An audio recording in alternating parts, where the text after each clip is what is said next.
Uma boa noite a vocês, meus queridos alunos. Sejam bem-vindos aqui à nossa teleaula de filosofia. Afinal de contas, você já sabe, não é? Filosofar é preciso hoje e sempre. E olha, nós vamos falar hoje aí dos filósofos da época do Renascimento Cultural, da época da chamada Idade Moderna. Então, para isso, eu convidei aqui, né, o professor Maurício, que vai contribuir conosco, vai passar aí um contexto histórico dessa época, e para isso, né, nós contamos aí com essa participação mais do que especial, na verdade, do professor Maurício, tá? Então, professor, inicia aqui conosco essa videoaula. Muitos bons estudos aqui a todos. Certo. Então, vamos lá. No período da Idade Média, quando a gente fala do Renascimento, a gente está falando de um período aí marcado, né, sobretudo pela influência dos valores da Grécia Antiga. Isso daí o professor vai retomar com vocês depois. A minha parte, como é mais no campo da linguagem, tá dando para me ouvir? Não sei. Sim, está perfeito. Perfeito. No campo da linguagem, o que a gente sempre estuda nessa parte da filosofia é o pensamento, que ele abrange, né, como todos já sabem, vocês já viram isso em aula, em sala de aula, ele abrange a ciência, abrange a cultura, as artes, e isso influencia diretamente no pensamento do homem, né? Eu destaco o Maquiavel, por exemplo, ele tem uma obra que se chama O Príncipe, né?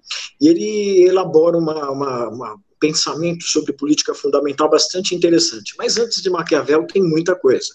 Eu cito Maquiavel pela contribuição, né, que ele vem dar nesse período do Renascimento, e que até hoje é bastante pertinente, né?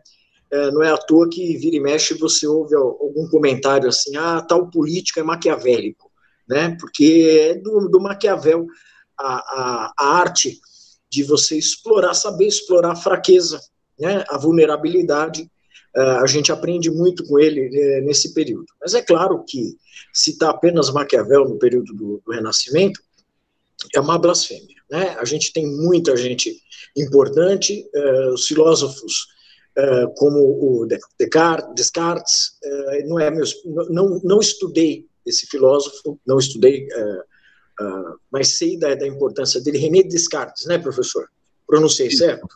Aqui a gente está no Brasil, então a gente pode falar realmente René Descartes, né? Lá em Portugal, o pessoal fala Renato Cartésio, né?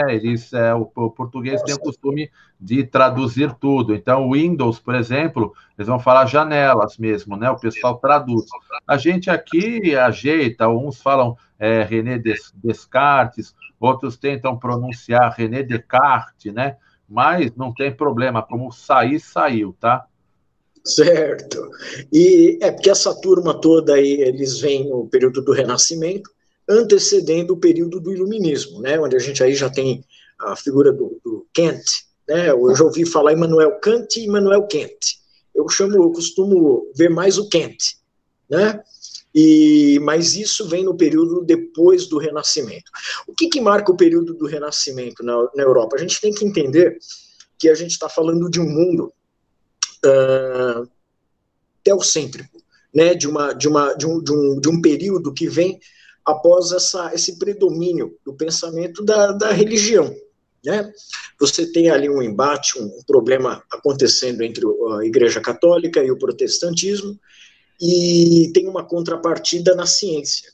E esses filósofos, com a influência deles no pensamento, nas artes, na comunicação, em todas as áreas, participam desse processo de uma forma muito viva, de uma forma muito presente.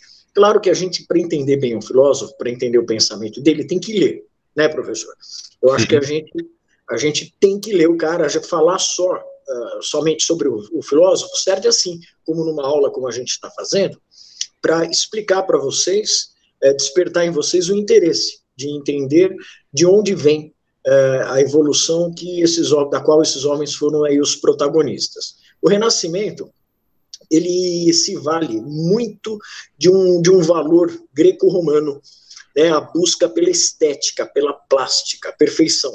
Não é à toa que o Leonardo da Vinci, né, é uma figura assim, marcante desse período, e se você for estudar o da Vinci, você vai perceber exatamente esse apelo clássico que ele utiliza em tudo que ele faz. Ele é muito completo, né? Ele não é só um artista. Muita gente pensa no Da Vinci como um pintor. Da Vinci era um cientista, ele era um inventor, ele era um cara multidisciplinar aí, né?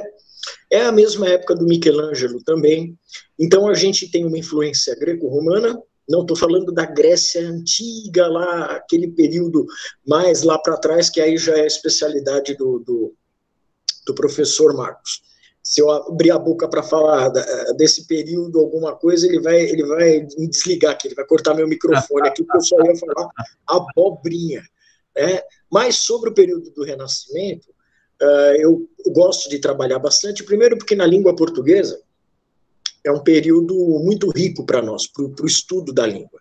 A gente entende o avanço, né, que a gente tem depois para aquele período do racionalismo prático, né? O racionalismo, são duas linhas interessantes, racionalismo e empirismo.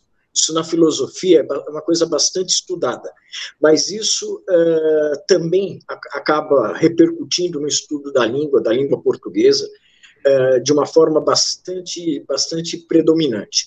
Vocês que vão prestar vestibular, vão ter que estudar literatura, vão ter que saber alguma coisa de filosofia, vocês que se interessarem por esse período da história não podem abrir mão de estudar nomes como Voltaire, Jean-Jacques Rousseau.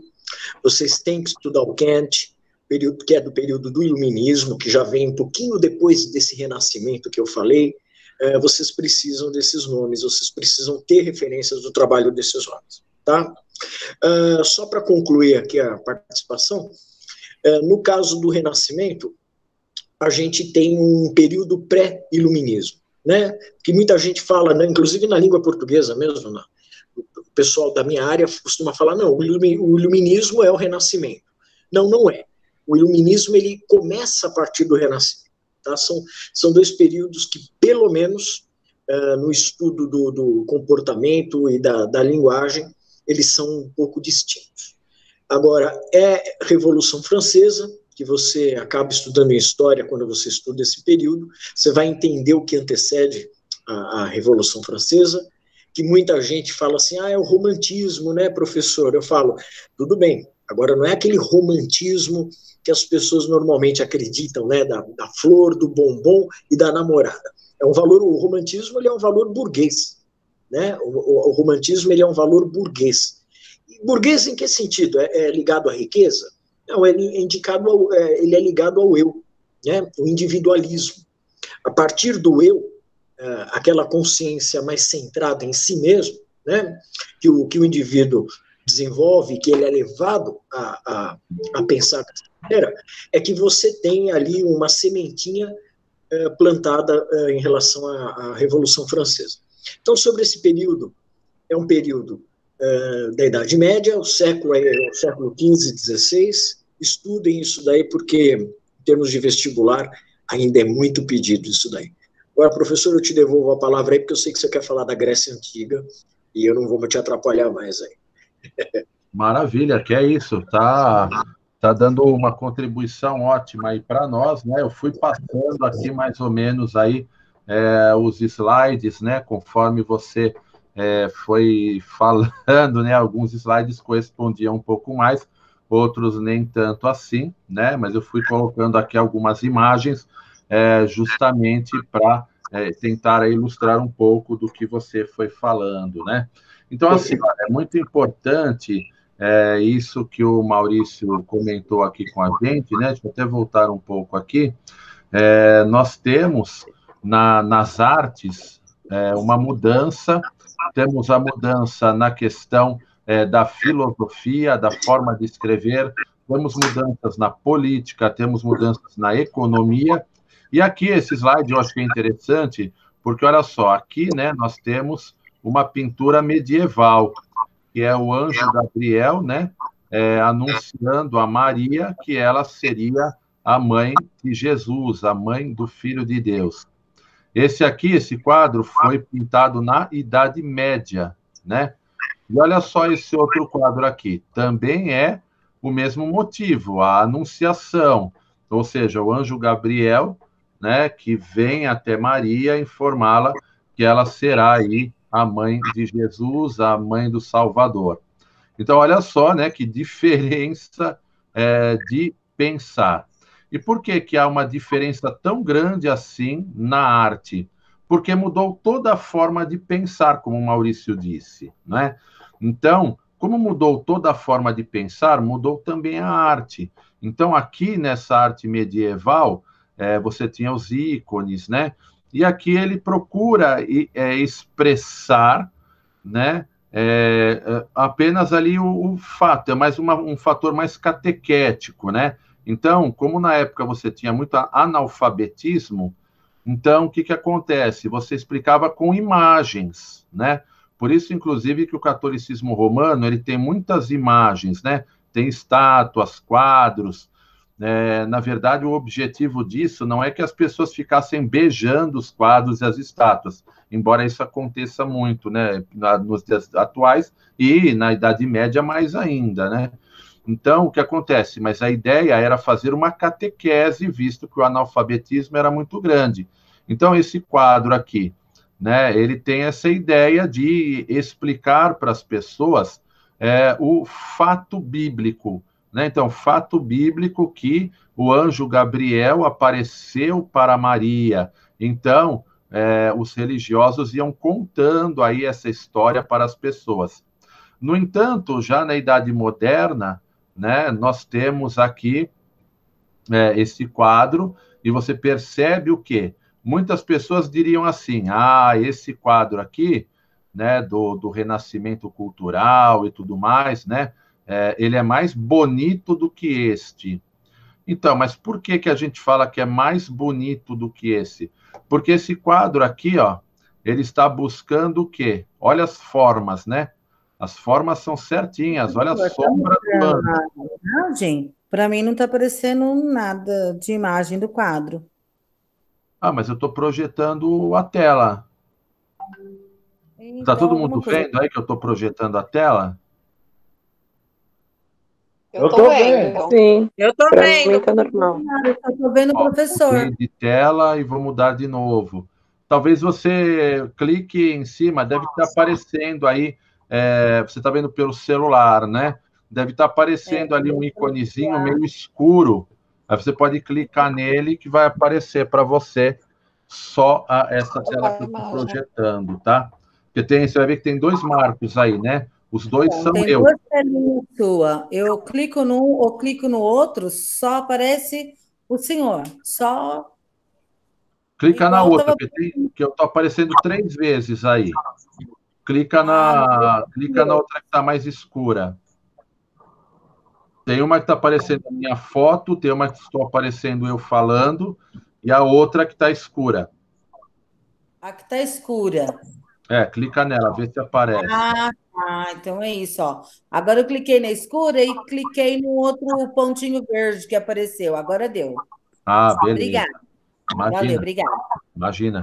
Então, olha só, você vê aqui a riqueza de detalhes, né? Olha só o fundo dessa, né? Aqui a janela está aberta e olha só, né? Olha a planta aqui, que perfeição. Então, nós temos a tendência de dizer que este quadro aqui, né? Esse quadro ele é mais bonito do que este outro quadro da Idade Média. Por quê? Porque nós vemos que o pessoal aqui na época da Idade Moderna, eles buscam a perfeição.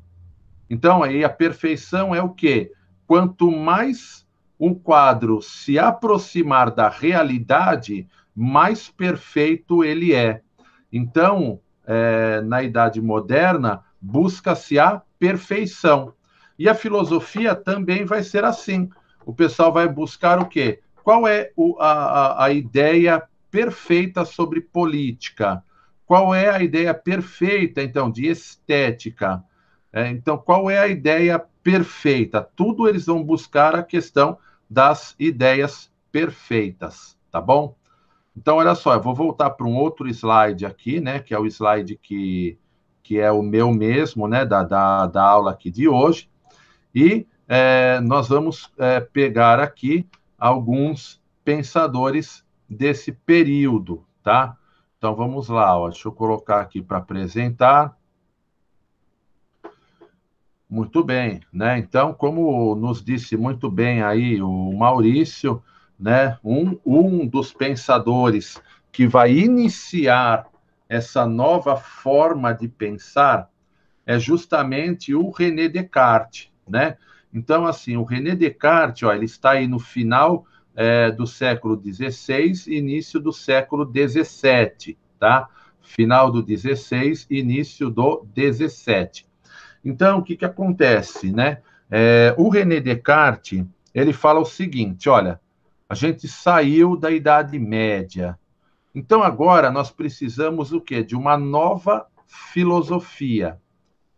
Mas essa nova filosofia, ela precisa começar de novo, porque essa filosofia ela está muito enraizada em conceitos religiosos, porque o Maurício disse muito bem aí que na Idade Média nós tínhamos muita influência do catolicismo romano. E por que influência do catolicismo romano?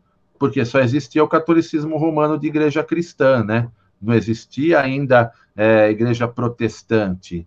Só tinha o catolicismo romano. Então, você tinha que ser católico, não tinha jeito, né? Só que aí depois, então, em 1514, houve a Reforma Protestante.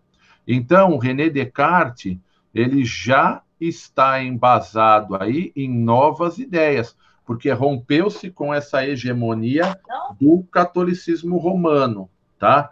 Então, o que acontece? O René Descartes vai falar, olha, quer saber de uma coisa?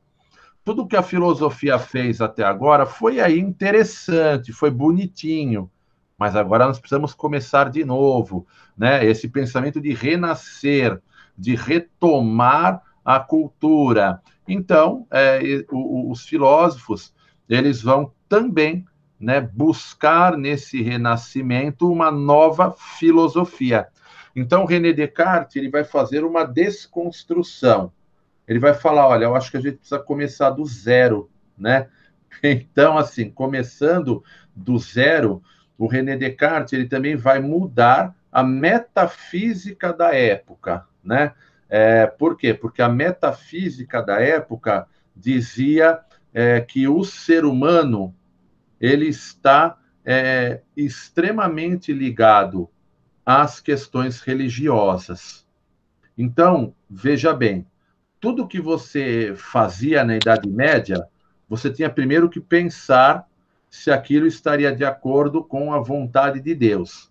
E como você saberia a vontade de Deus? Ouvindo a igreja, o que a igreja diz.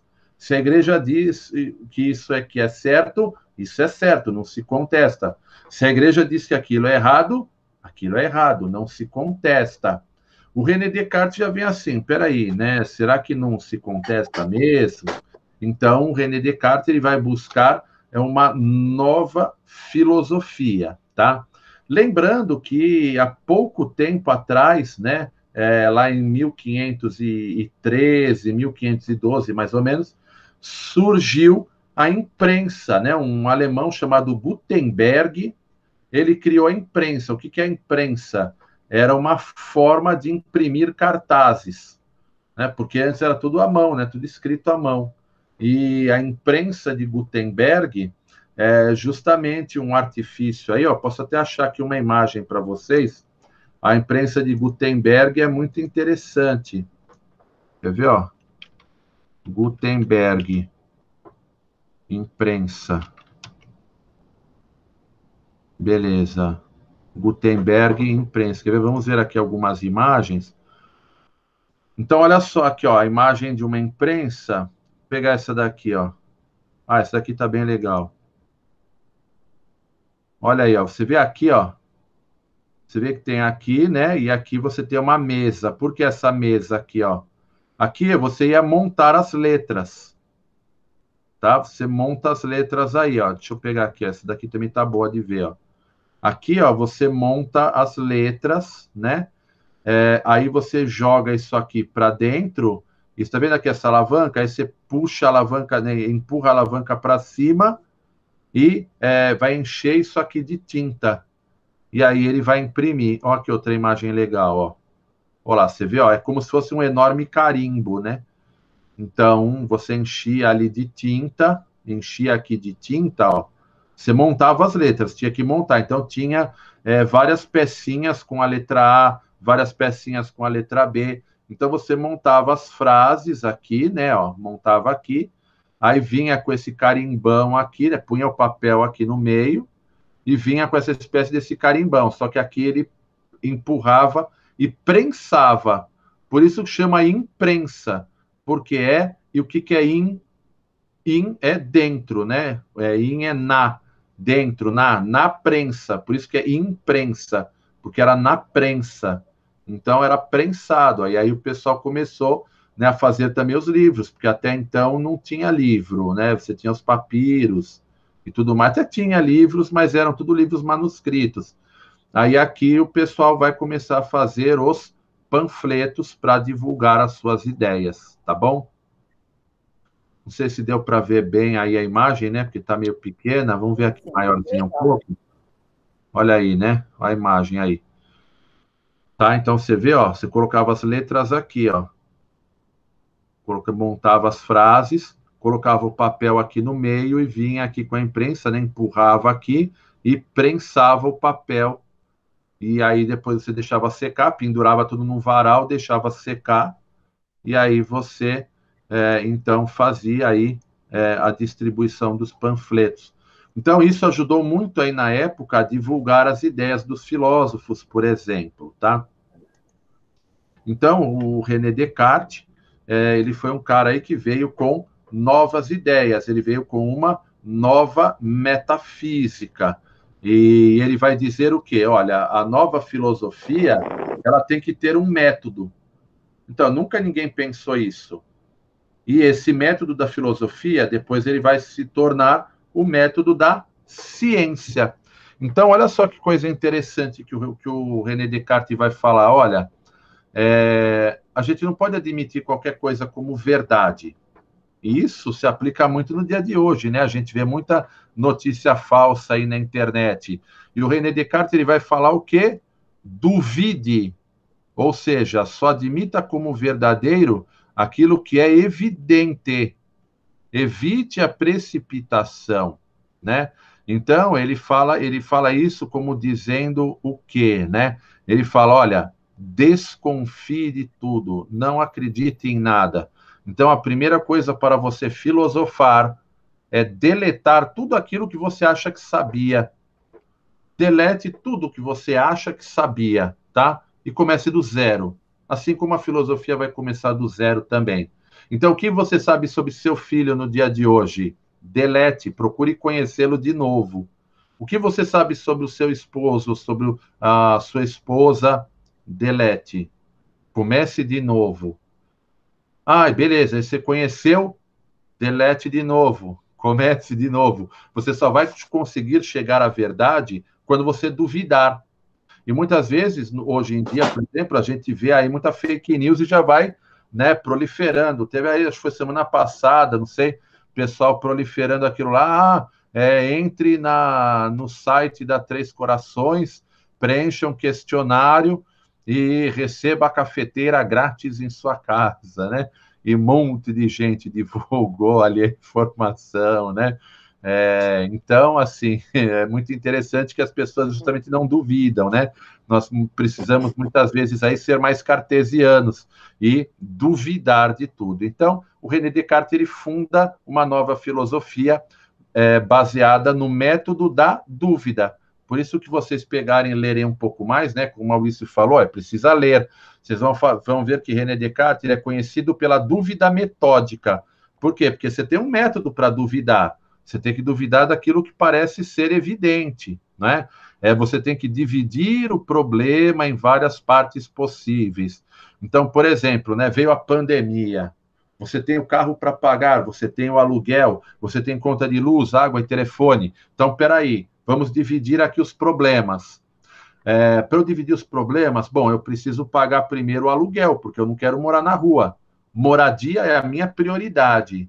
Então, eu vou renegociar com quem loca para mim, né? Com o proprietário do imóvel. Vou negociar.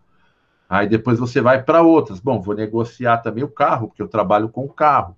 Então, eu preciso da minha casa e preciso do meu carro. Ó, você vê, você vai dividindo o problema em quantas vezes possíveis, né? E depois você vai o quê? Você vai recompondo tudo. Bom, então você vai dando as prioridades, não é? E aí depois você tem que rever. Puxa, será que eu pensei corretamente? Ou seja, você tem que rever tudo aquilo que você pensou para ter alguma certeza. Olha, claro que eu dei um exemplo aqui, né? Exemplos do nosso dia a dia, mas o René Descartes estava pensando numa ciência mesmo, tá? Ele estava pensando em ciência. Por enquanto, aqui, alguém tem alguma dúvida, alguma pergunta? Gostaram do René Descartes? Uhum. Interessante. No caso do Descartes, ele é muito prático, né? Ele é aquela coisa do intelectual, né? Você tem que ir pelo pensamento, não o que você sente, mas por aquilo que é puro racionalismo.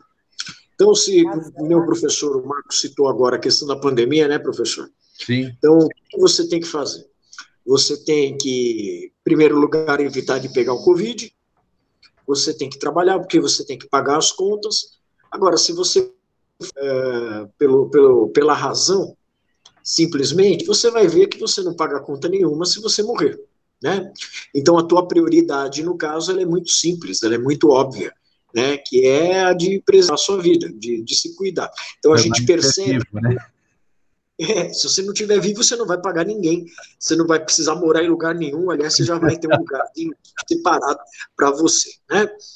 E aí que a gente percebe, né, professor, a questão do pensamento, da filosofia, como ela vem atravessando pelos séculos e chega para nós hoje de uma forma muito prática. Ela está em tudo, ela está nas decisões de governo, está nas reações populares, está na atitude das pessoas, inclusive dos estudantes que estão aqui essa noite, ouvindo a sua brilhante aula, assistindo a sua aula.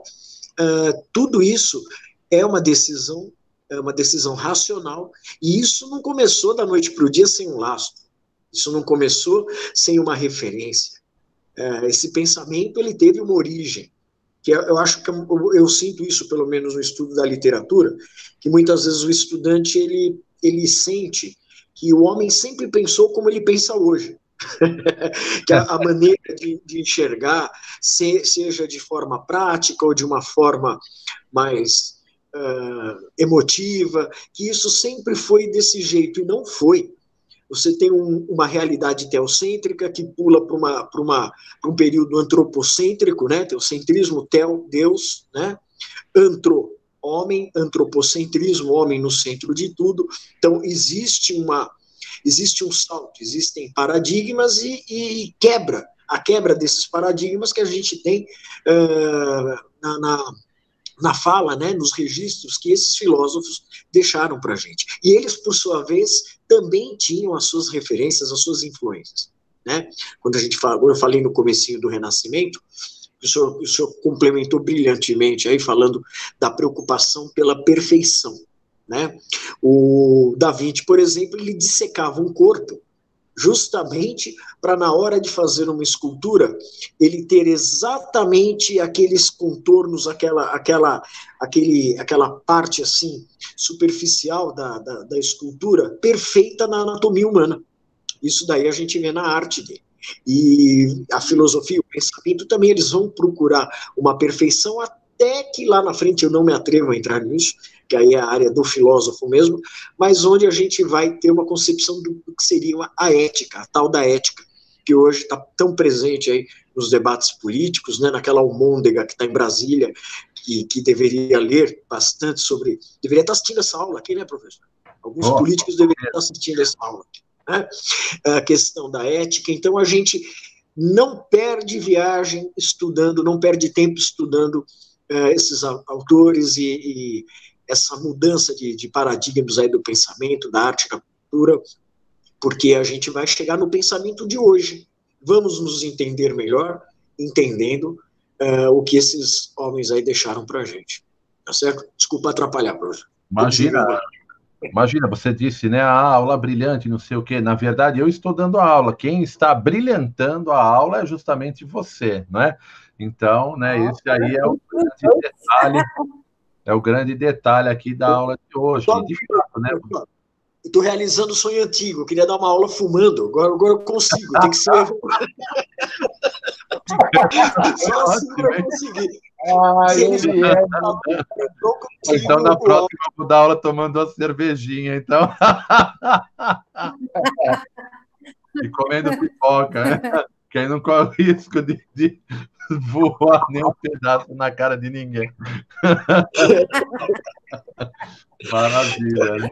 Mas sensacional isso que o Maurício falou. Você pegou até um exemplo aí muito melhor do que eu tinha dado, foi essa questão realmente da pandemia, né? E o René Descartes, justamente, ele vem também de um período, né, que você falou do teocentrismo, e vamos mudar aí essa visão para o antropocentrismo. Então, teocentrismo, né, na Idade Média, tudo era voltado para Deus. Você tem que louvar a Deus, você tem que pedir para Deus, você deve pedir misericórdia. Então, tudo era Deus, Deus, Deus, Deus. Só que os filósofos vão dizer, olha, quem é que louva a Deus?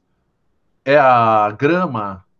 Quem louva a Deus é o pé de alface? Não, quem louva a Deus é o homem. Não é? Quem é que pode fazer um pedido para Deus? É o homem, ou seja, por mais que a gente pense em Deus, quem vai pensar em Deus? É o homem, porque o cachorro não tem nem como pensar em Deus, o gato não tem como pensar em Deus, até porque ele não tem consciência da própria vida, né? Então, quem é que tem consciência? Somos nós. Daí a frase dele, penso, logo existo.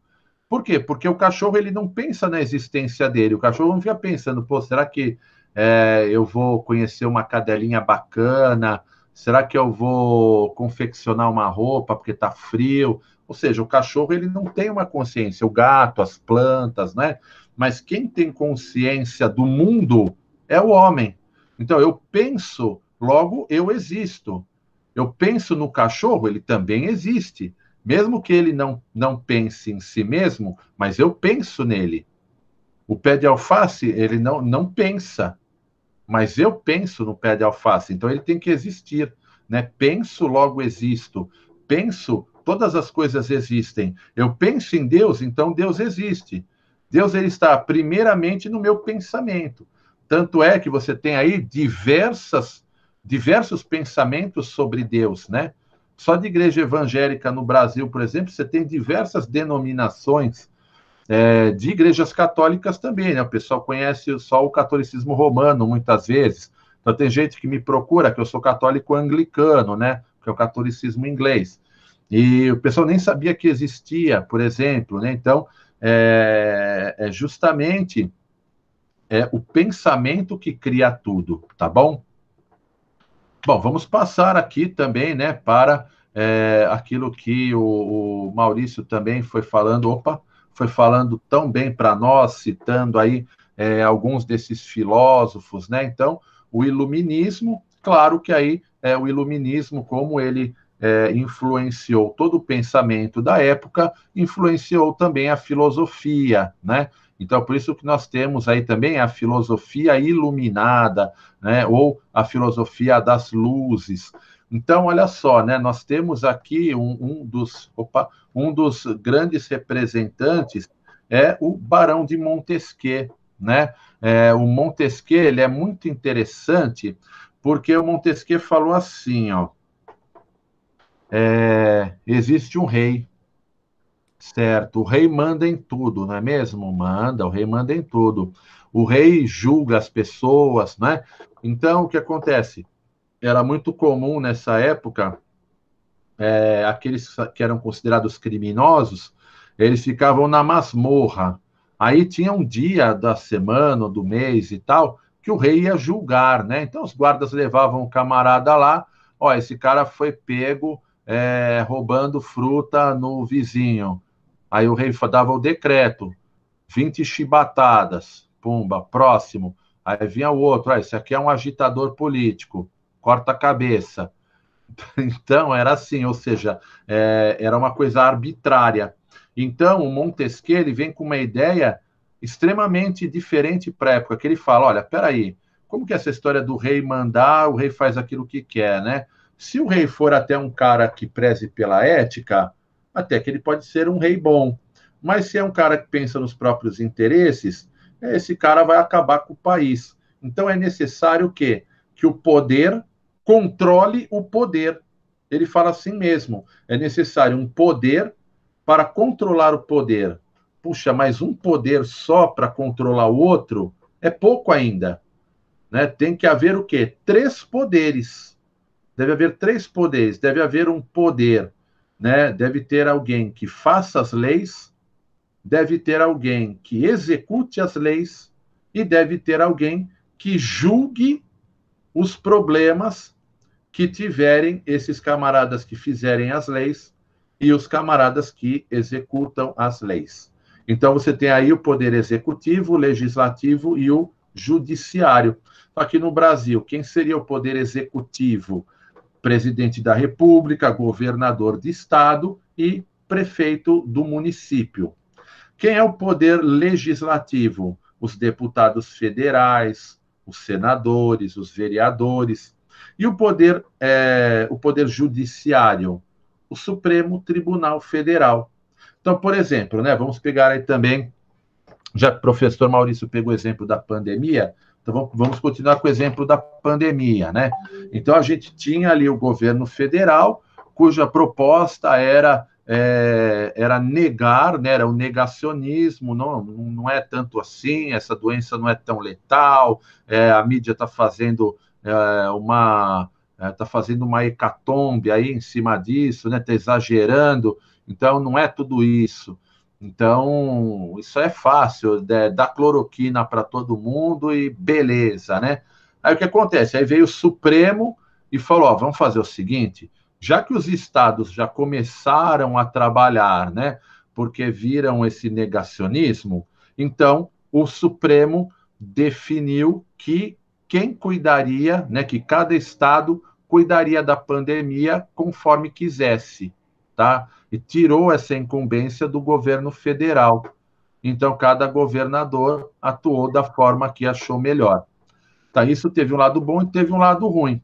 Vocês estão vendo aí diversas notícias, né, de corrupção. Por quê? Porque cada governador aí chegou e falou, ó, vamos comprar respirador, remédio, ó, vamos comprar daquele cara ali, o outro foi comprar do outro. Então, um pagou 10 mil reais por um respirador, o outro pagou 60 mil pelo mesmo respirador.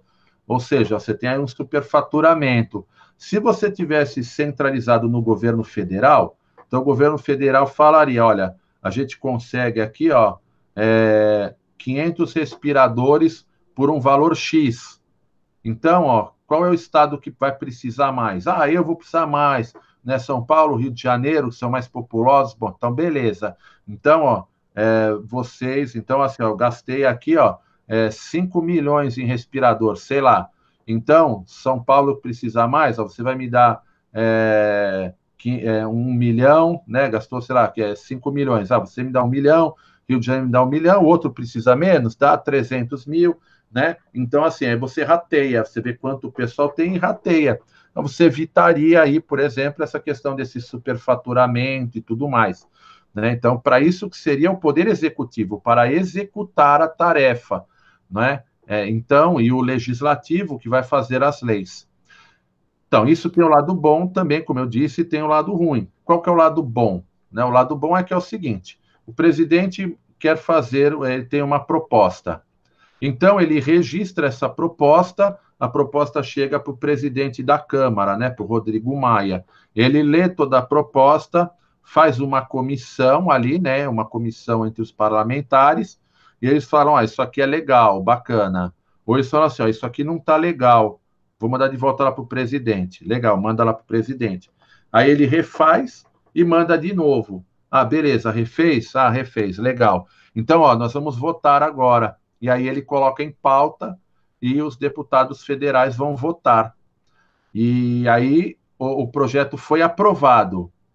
Então, foi aprovado, o presidente vai lá, assina e virou lei, ele tem que ser cumprido, né? Por isso que ele executa a lei. Agora, vamos supor, o presidente mandou... da mesma forma tem o contrário, né? Vamos pegar agora o contrário. O Congresso mandou uma proposta. Legal, eles mandaram a proposta, aí o presidente analisou e não gostou. Então, volta lá para o Rodrigo Maia conversa lá com os deputados, né? Muda, faz outra votação e manda para o presidente. Agora eu gostei. Aí ele vai sancionar aquela lei, né? Então, você vê aí que você tem os três poderes, eles deveriam estar em harmonia. Só que o que acontece aqui no Brasil é a politicagem, por diversos motivos. Um deles é o seguinte, você vota, por exemplo, aí no Bolsonaro para presidente, aí você vota num candidato a deputado federal, você vota num candidato do PT. Pô, você está matando o seu voto, né? Porque você viu, de acordo com o raciocínio que eu te falei, o que vai acontecer? Se você coloca o presidente de uma corrente ideológica e coloca o deputado da outra corrente ideológica, esses caras vão lutar, né? Eles vão se confrontar, eles não vão se entender. Então, aquilo que o presidente quer, os deputados não vão querer. E aquilo que o deputado quer, o presidente não vai querer. Então, o seu voto ele tem que ser coerente nesse sentido, tá? Então, tudo isso está dentro desse espírito das leis, né? É claro que eu estou pegando exemplos do Brasil, na época o Montesquieu não ia pensar, né, com o raciocínio que a gente está falando aí, mas o espírito das leis é esse, né? Você separa para que um poder ele fique o quê? Em harmonia com o outro, tá? Então, isso é uma coisa muito importante aí para o Montesquieu. E completando o pensamento do Montesquieu, veio o Voltaire. O Voltaire é o seguinte, ele vai falar sobre essa questão da liberdade de expressão, né? Então, olha só uma frase bacana que o Voltaire mesmo disse. Posso não concordar com nenhuma das palavras que você diz, mas defenderei até a morte o direito de você dizê-las. Ou seja, a questão da liberdade de expressão, né? Então, eu posso não concordar com a sua opinião política, por exemplo, mas você deve ter o direito de falar. Claro. Professor, é a gênese do pensamento democrático, é a democracia, isso. Posso discordar de você, mas morrerei pelo seu direito de emitir a sua opinião. Isso é a democracia. Isso mesmo, isso é democracia. Claro que, veja bem, né, uma das questões também filosóficas é até que ponto eu posso expressar a minha opinião. Então, por exemplo, você pode até não gostar da Igreja Católica Romana, mas será que você não gostar da Igreja Católica Romana te dá o direito de ir lá pegar a estátua do outro, jogar no chão e pisar em cima? Né? Então, assim, essa liberdade de expressão, ela tem um limite. Né? Então, igual o pessoal, né, ficou esse debate no final do ano, que aquele pessoal do Porta dos Fundos também fez aquele vídeo apresentando Jesus homossexual e que eles se pegavam. Então, assim, você tem elementos que são icônicos, né, de uma determinada cultura. Então, até que ponto, né, isso é realmente válido ou não? Até que ponto você pode? Porque aí você cria ofensa. Então, é diferente liberdade de expressão, é diferente democracia de ofensa, né? Quando você está ofendendo a cultura do outro, aí também fica uma coisa bastante complicada. E aí, companheiros, vocês gostaram aqui do Montesquieu, do Voltaire, né? O que vocês acharam aí desse pensamento? Tranquilo, Gostei. Gostou aí do Montesquieu? O que seria melhor, hein? Será que seria melhor aí a monarquia ou será que está melhor a democracia? Não está nenhum e nem outro. Democracia, pronto. A democracia, ela até que é boa. O problema, né, como o Domingos falou, o problema é que a gente tem, na verdade, na política brasileira, a gente tem uma máfia. Nós não temos políticos, nós temos mafiosos. Então, você vê ali, por exemplo, né, o prefeito de São Paulo, Bruno Covas. O Bruno Covas é neto do Mário Covas. Ou seja, você tinha o Mário, você teve o pai, o filho, o neto, aí você vê lá também aqui em São Paulo, você tem aí o Robson Tuma, que também é neto do Romeu Tuma. Então, você vê o quê? Você vê dinastias na política brasileira. Quem que você vê que é novo lá? Tem muita gente nova, né? Você tem os Magalhães, você vê o Bolsonaro, estão todos os filhos dele na política. Então, você tem, na verdade, uma máfia. Ninguém entra na política. Você tem gente mafiosa. Se eu quiser me candidatar a presidente da República, eu teria que fundar um partido. Então, mas para eu fundar um partido, aí quem é que controla a política? São os próprios políticos. Sim. Então, para que eu funde o meu partido político, por exemplo, eu vou ter que ter aprovação de quem? Do Congresso. O Congresso vai aprovar minhas ideias? Não vai. Então, eu não vou conseguir. Ou seja, é uma democracia falsa. É uma coisa que, na verdade, você tem aquelas dinastias ali, né? E que, na verdade, eu chamaria de mafiosos. Você tem grupos mafiosos. Então, por isso torna a política péssima. Por quê? Porque cada um está ali pelos próprios interesses. Ninguém está ali pelo povo. Eles estão ali pelos próprios interesses. Tem a família Sarney, né, que é dona do Maranhão e muito mais ainda, né? Então, o que acontece? Você tem mafiosos na política. Então, em qualquer um que você votar vai ser ruim.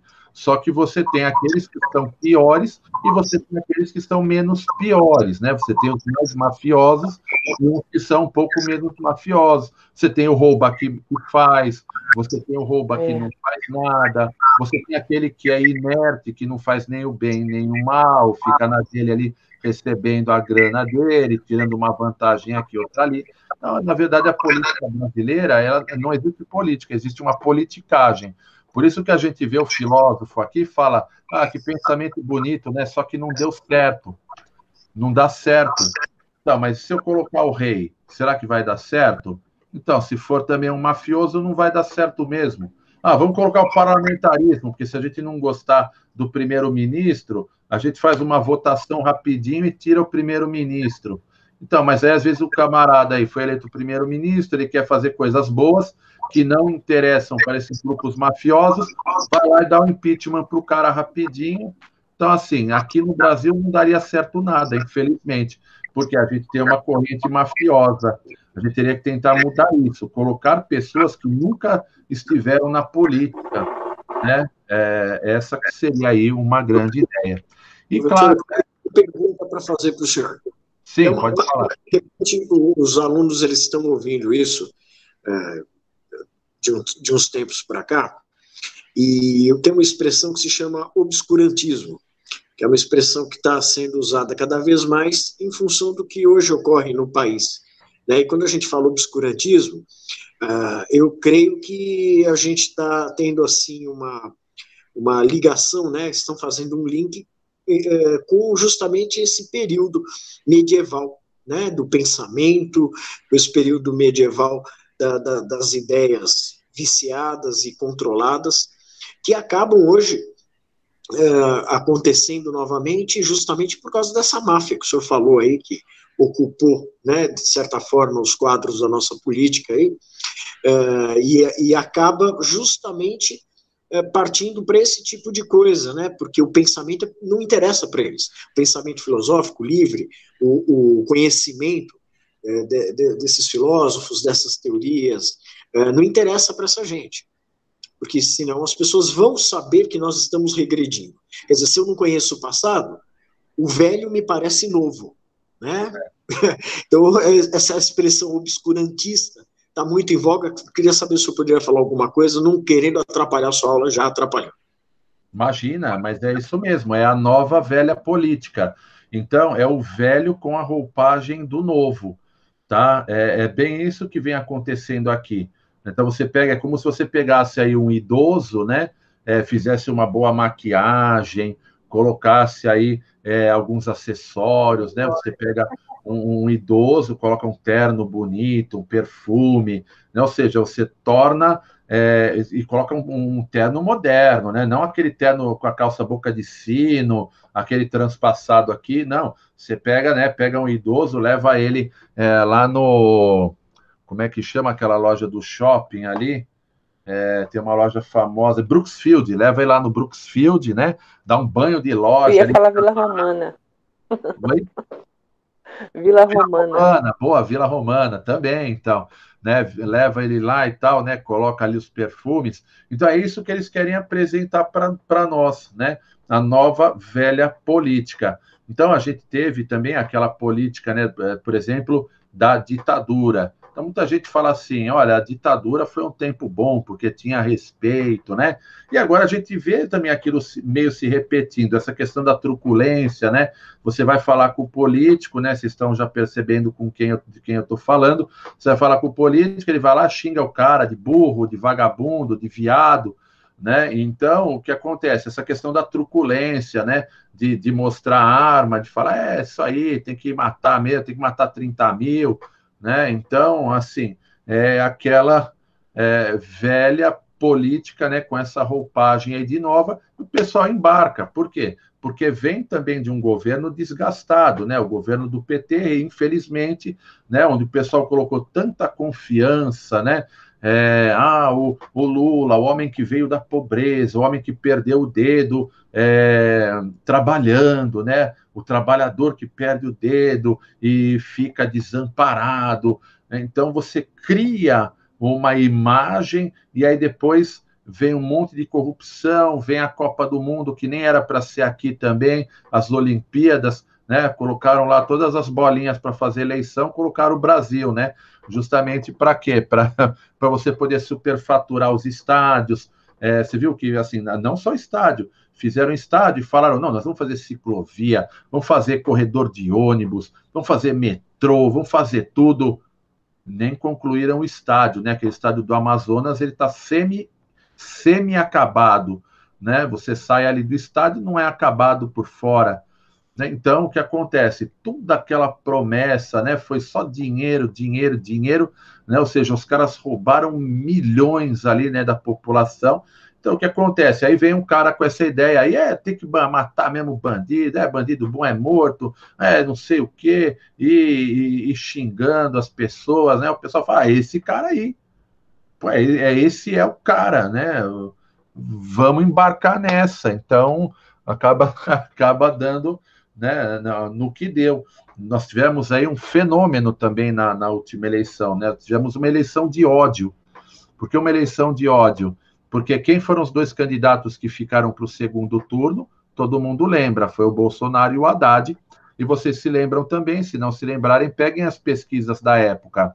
Eram os dois que estavam na frente, mas também eram os dois que tinham maior grau de rejeição. Muita gente não queria o PT, muita gente não queria o Bolsonaro, né? Então, foi uma luta de pessoas que se detestam.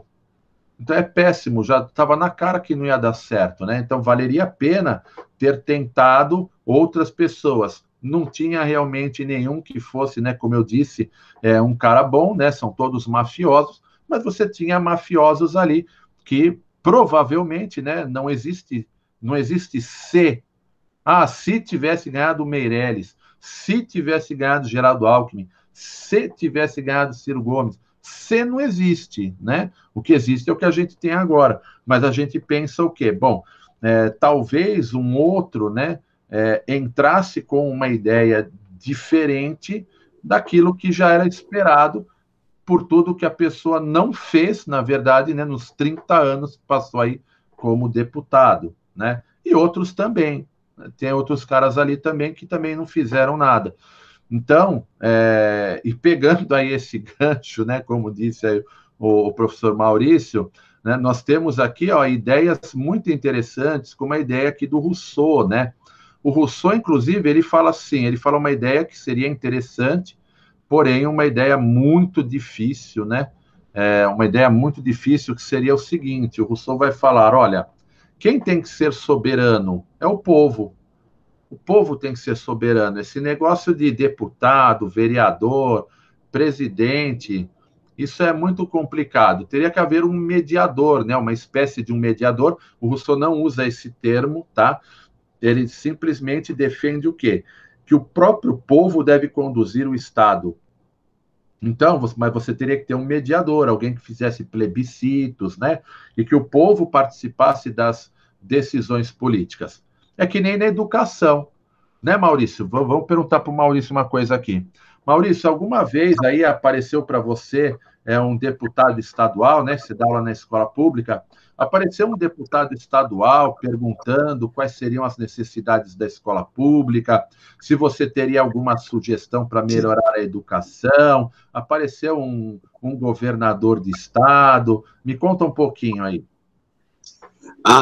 Eu já vi uma fila na porta, né? Uma fila de políticos, principalmente na época de eleição. Jamais, eles não perguntam para o professor nada sobre educação. Se tem uma figura que não participa da educação hoje, no planejamento, nas diretrizes, é o professor.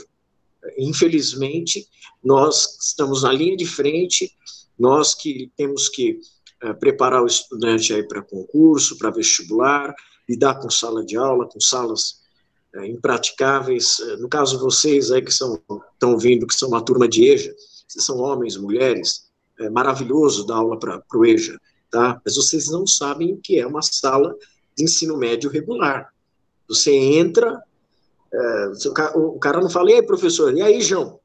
João, eu sou o João. Isso quando eles estão de bom humor. Ninguém nos questiona sobre nada, eles sabem, na verdade, quais são as nossas demandas, né? Eles sabem aquilo que nós teríamos a dizer que faria a diferença na educação. E não nos procuram, e nem vão nos procurar. Nós já não nos iludimos, né, professor? A gente já passou por isso. Não adianta, então. Então, nós que estamos na educação, né, diretor, coordenador, professor, o pessoal da limpeza, né, nunca ninguém procura a gente. As ordens vêm lá de cima e a gente tem que cumprir, né? Então, eles não sabem o que é melhor para o professor, não sabem o que é melhor para o aluno, não sabem o que é melhor para a comunidade, não sabem o que é melhor para a escola. Então, nós que estamos na linha de frente, né, não somos nunca consultados. E aí o que acontece também, né? Muitas vezes o professor fala, vamos fazer uma greve, não sei o quê. Tá, mas eu, por exemplo, eu tenho 28 aulas e ganho, né, R$ 2.300. O bruto é maior, né, claro, mas o que eu pego na mão são R$ 2.400, né, eu pego na mão. E tenho 28 aulas. Se eu fizesse uma greve, vamos fazer uma greve? Não, beleza. Olha, se a gente dobrasse o salário, então, se eu dobrasse o meu salário, eu ia passar a ganhar R$ 4.800, né? Eu ganho aí 2.400, quase 2.400, então eu passaria a ganhar R$ 4.800. Só que o salário não vai dobrar. Quanto que a gente tem de aumento quando faz uma greve? 3%, 4%, quando muito 5%, né, Maurício? Quando muito. E não vamos muito longe, não. Você tem 28 aulas? Tenho 28 aulas. Eu tenho 52 aulas. O meu líquido não está muito diferente do teu, não. 3 e uns quebradinhos. Como o banco já pega quase tudo mesmo, né? Nem vou falar quanto que eu pego no mês. Mas não muda muito, não. E se dobrasse o salário, como você acabou de colocar aí também... E outra coisa, professor, você está falando do salário? Claro, é uma questão complicada, ninguém vive sem dinheiro ainda numa sociedade capitalista como a nossa, né? Mas não é só isso. Mesmo que dobrasse o meu salário, que eu pudesse me dedicar mais, né, que eu tivesse mais tempo para preparar uma aula melhor, mais elaborada, poder atender os alunos agora, que nem a gente está trabalhando no home office agora, eu tenho que entrar em 3 plataformas diferentes no Classroom, tenho que entrar no WhatsApp, tenho que entrar no Facebook para atender alunos, para tirar dúvida desses alunos. Eu vou eles me chamam até de madrugada. Então, condições de trabalho, ou é sala de aula superlotada, ou é uma quantidade de trabalho e de burocracia que eles empurram para cima da gente. O senhor pode confirmar aí o que eu estou falando, que é absurda. São planilhas, relatórios, planejamento, a gente não tem tempo de atender o aluno. Então, não fica só no salário. O salário é lógico, se eu não tenho você não tem a tranquilidade de chegar em casa, encontrar a luz ligada, né, porque não cortaram ali por atraso no pagamento, já fica difícil. Já fica complicado. Aluguel, então, é aquele terror, eu pago aluguel. Agora, não é só isso, as próprias condições de trabalho. Um data show na sala de aula, uma sala de aula menos cheia, saídas dos alunos, porque a escola não é só o prédio, esse negócio de sala de aula, do estudante ficar só ali, no prédio da escola, é um absurdo. A gente sabe que, né, tem que sair, a vida está fora da escola também, e ela é parte da aula. Nós não somos ouvidos, é o que o senhor colocou aí, o senhor perguntou quantas vezes vem um deputado aqui falar comigo, um vereador, é até bom que não venha, né? É até bom que não venha, eu prefiro continuar gozando da minha liberdade, né, porque eu não sei o que eu faria, né, hoje. Mas nós estamos aquém de toda a realidade que nós precisaremos estar vivendo aí para a gente conseguir fazer bem feita a coisa. E por falar em realidade, só para concluir, já te devolver a palavra, professor, a palavra realidade. Realidade que vem de real, que vem de rei. Rei. Né? Então é uma coisa que nem a palavra democracia. Eu só falar, professor, quer dizer democracia? Eu falo demo, povo, cracia, governo. Né? Nós temos aí uma expressão formada de outras duas que tem um terceiro sentido, um terceiro significado, que muda completamente, vem da participação, vem com a ideia de liberdade agregada, uma série de coisas. Né? Então, o rei, realidade que a gente vive hoje, até isso que foge daquele paradigma do domínio, né? da ideia da igreja, da ideia do pensamento menos científico, menos filosófico, até isso está ligado a uma forma de poder, que era o poder executivo, centralizador, né, que o rei, como o senhor falou, ele julgava, né, vai para a masmorra, liberta, lembra que o senhor estava falando? Sim. Então, até isso, a gente fica preso nas palavras. A palavra é libertadora a partir do momento que você a conhece. Você consegue mudar o pensamento. Isso daí eu deixo para o pessoal aí também, porque o vocabulário é uma portinha para a gente fugir de certos paradigmas aí que são colocados goela abaixo da gente. Professor, obrigado. Prometo que eu não atrapalho mais, viu? É que eu não aguento. Eu vejo essas moças lindas aí, a Simone, a Luciene, a outra está dormindo aqui, a Maria. Acorda, Maria Tereza. Eu dormindo nos meus olhos, eu fico olhando muito no celular, ele fica lacrimejando. Ela tá assim, ó, a cabecinha tá Stevie Wonder cantando. Aula. Tinha que ser assim, viu? Vários professores participando. Quanto mais melhor, né? Marcos, segue, toca o trem. Vamos lá para a gente finalizar, né? Mas, nossa, foi ótima aí, né, a sua consideração. E, assim, para finalizar, nós temos aqui uma dupla, né? Diderot e D'Alembert, que foram caras aí que organizaram a primeira enciclopédia, né? Olha só que coisa interessante. A enciclopédia, ela reunia todos os saberes da época.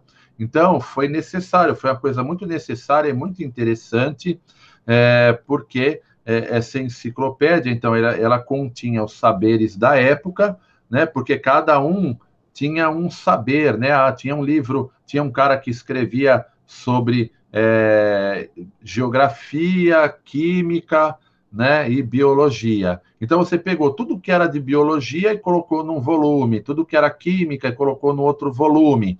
E, a partir daí, a ciência começou a andar muito mais rápido, porque aí o pessoal começou a se especializar em uma única área, né? Claro que isso também tem o lado bom e tem o lado ruim. Se a gente ver hoje, a medicina de hoje, né? Você vai num médico, aí ele fala, olha, então eu vou te dar isso aqui para você tomar, ó, mas você precisa ir num gastro, precisa ir no endocrinologista, né? E precisa procurar aí uma nutricionista. Então, assim, o camarada, ele está te vendo como um rim, ele está te vendo como um estômago, ele está te vendo como um cérebro, ele está te vendo como um pulmão, né? E nós somos uma totalidade, o nosso corpo, ele é uma totalidade, né? Então, a medicina, às vezes, se fragmenta tanto, às vezes o conhecimento se fragmenta tanto que na hora de você unir, né, fica complicado. Então, ninguém consegue fazer um diagnóstico, né? Então, acaba, às vezes, isso complicando. Mas Diderot e D'Alembert, eles fizeram isso, que foi muito importante para a época, né? Criaram aí esses 33 volumes, e aí vão surgir também as escolas, né? As escolas no modelo como é hoje. Então, você tinha aí, por exemplo, né, a aula de química, a aula de biologia, a aula de história. Então, começou também a dividir os saberes, e aí as pessoas começaram a se especializar em determinado saber. E para finalizar, de fato, nós temos aqui o Adam Smith. O Adam Smith, ele é um cara muito interessante, porque ele vem com essa ideia aí do liberalismo econômico. Ele fala, olha, o papel do Estado é garantir as condições para que cada cidadão, aí, para que cada um se desenvolva financeiramente da forma que quiser. Então, o Estado ele não tem que intervir na economia. O Estado ele tem que proporcionar condições para que as coisas andem, para que quem puder ter uma empresa, tenha uma empresa, outro vai trabalhar naquela empresa. Então, ele vem com essa ideia aí já do liberalismo econômico, tá bom? Bom, antes da gente finalizar aí, fazer as nossas considerações finais, alguém gostaria de fazer alguma pergunta? Alguém gostaria de ressaltar algum ponto? Alguém gostaria de fazer uma consideração? Eu gostaria de elogiar que essa aula foi maravilhosa. Adorei. Opa, que Olha, ótimo. valeu a pena, hein, Maurício? Ó, tô devendo uma pizza, hein? Eu adorei a aula que eu estou aprendendo para Chuchu aqui. Eu gostaria de sentar na cadeira junto lá do. Que falta que faz, viu? É sensacional. Pra caramba. E vocês sim, pena que vocês vão embora agora, mas professor, vamos reprovar todo esse pessoal, a gente segura eles mais um pouquinho com a gente. Professor, eu pensava que no caso, para se eleger, né, qualquer um poderia entrar na política, mas como o senhor falou aí, não pode, né? Então, assim, veja bem, na teoria qualquer um pode, na teoria qualquer um pode, só que na prática isso acaba não se concretizando, né? Não se concretiza. Então, assim, se você, claro que existiria um caminho mais fácil, seria você o quê? Se filiar a um partido político, né? Você precisa se filiar a um partido político. Aí vamos supor que você fala, eu gostaria de ser candidato a deputado. Aí o próprio pessoal do partido vai falar, olha, mas qual é o seu rol aí de conhecimento? Eu trabalho numa empresa aqui com 10 funcionários, eu tenho 5 amigos. Que legal, vamos fazer a sua ficha aqui, né? Olha, tem uma contribuição com o partido mensal, tá? Que você precisa contribuir. Aí você fala, mas eu não tenho dinheiro. Puxa, que pena. Então, eu acho que não vai dar para você se filiar ao partido, né? Porque você não pode se candidatar sem estar num partido. Você tem que estar num partido para poder se candidatar. Então, o partido vai te fazer exigências e vai querer ver se você tem potencial.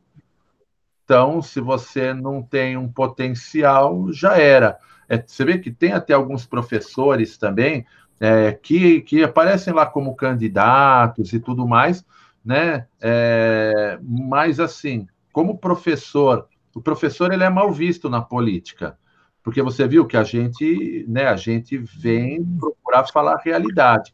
Então, veja bem, eu não falei mal de ninguém. Às vezes o pessoal ouve eu falar e fala assim, nossa, o professor falou mal do Lula, ele falou mal do Bolsonaro, chamou os caras de gangster, chamou os caras de vagabundo. Então, mas assim, não é que eu estou xingando os caras, eu estou constatando uma realidade, é diferente do que fez, por exemplo, o ex-ministro lá, que ele fez um xingamento. Eu não fiz um xingamento, eu fiz uma constatação. É só você ver, todos nós trabalhamos aí de 5 a 6 dias por semana, e tem trabalhador que só tem 2 folgas no mês. E eles trabalham quando? Eles trabalham 2 vezes por semana e trabalham assim, as sessões normalmente são das 3 da tarde até as 8 da noite, até as 9 da noite, 2 vezes por semana só. O camarada tem direito a 30 faltas por ano. Pô, quantas faltas você tem direito a falta? Pelo contrário, você faltar uma vez, pessoal te olha com o olho torto lá na empresa, você falta 2, já fica marcado, faltou a terceira, no dia seguinte você tá mandado embora. Então, assim, quando a gente fala isso, né, eu não estou fazendo um xingamento, eu estou constatando uma realidade. E outra, o camarada está lá para fazer as leis que serão boas para a população. E o cara usa o cargo em benefício próprio. Então, eu não estou xingando, né? Às vezes a pessoa pode pensar, poxa, o professor xingou. Não xinguei ninguém, eu estou constatando uma realidade, né? E falei o que realmente a história mostra, são fatos, né? São fatos, é só você verificar esses fatos, né? Tem gente que está lá 30 anos como deputado e nunca apresentou um projeto. Aí você vai falar, mas ele votou em projetos. Pois é, votou no projeto a favor dessa reforma trabalhista, onde a gente vai trabalhar até os 100 anos. Só que, então, você fez a reforma trabalhista do povo, não fez a reforma trabalhista deles. Então, é uma coisa justa? Não, é uma coisa injusta. Ou seja, o cara que faz isso é um pilantra, né? Então, eu não estou xingando, eu estou constatando uma realidade, né? Então, acho que isso que é bastante interessante também que vocês possam perceber. E respondendo, né, continuando a resposta ali, foi o Jonathan, né, que perguntou. Então, teoricamente, qualquer um pode se candidatar a qualquer cargo, mas a gente não consegue. Que mais? Você vai ter que financiar a sua campanha. Então, normalmente, quem é que entra para ser político? É alguém que já tem uma certa grana. O camarada investe. Eu vou mandar um vídeo para vocês de um camarada que ele dá, 2 camaradas aí que dão dicas para quem quer ser político. Você já vai perceber que existe ali uma característica, né? Um conjunto, na verdade, de características que você tem que ter para você se candidatar, senão não vai virar, tá? Então, essa é a realidade, tá bom? Mas alguém teria alguma pergunta aqui para a gente fazer a consideração final e finalizar a aula? Não, tranquilo. Bom, maravilha. Então, na aula de hoje, né, nós falamos um pouco aí sobre a Idade Moderna, né, que é marcada pelo iluminismo, que é marcada pelo renascimento cultural e pela filosofia racionalista e pela filosofia empirista, né? Então, citamos aí vários filósofos, alguns que se dedicaram à ciência mais propriamente dita, outros filósofos que já se dedicaram à política, outros se dedicaram à estética, outros se dedicaram à economia, como Adam Smith, né? Diderot e D'Alembert, essa parte das ciências, Rousseau, Montesquieu, a política, outros, então, a questão estética, ou seja, começou a ocorrer ali a separação, né? Uma divisão das ciências, tá? As ciências empíricas, as ciências racionais, né? Política, ética, estética. Então, começa a haver aí uma divisão, tá? Em todas as áreas do saber. Então, né, claro, deixa eu tirar aqui a tela, né? Voltar aqui para a tela inicial, e vamos, então, né? Eu quero agradecer muito aí a participação, né, do professor Maurício aí, que de fato, né, abrilhantou muito aqui a nossa aula, né, expõe as ideias aí de forma muito clara. Então, a gente agradece demais aí o professor Maurício, agradeço os alunos, né, que participaram, sempre participaram aí praticamente de todas as aulas, né, que nós demos aqui pelo Meet, e a gente fica muito feliz com essa participação.